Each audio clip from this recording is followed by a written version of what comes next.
It's an appalling act of violence, and my sincere sympathies go to the families of those who've been killed. But I think it's important to recognise this is occurring on the backdrop of the indiscriminate killing and maiming of over 110,000 civilians in Gaza. And whilst, I'm hearing discussion around food being used as a weapon of war, we mustn't forget whose weapons have killed those aid workers, and namely the Israelis, and who is funding the Israeli weaponry, and that is our own government. So the governments of those nationals who've been killed.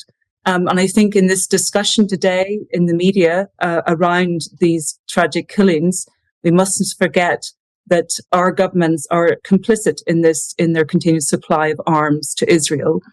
The other thing I would like to say is that there is something, again, in the narrative around the humanitarian organizations rightly fearing for the welfare of those workers who they're putting into Gaza. The deaths of these aid workers yesterday is on the backdrop, again, of attacks on healthcare facilities, but also on UN shelters that have housed emergency medical teams going into Gaza. So, no one is safe in Gaza, and that message is clear in the deaths of those aid workers. Okay.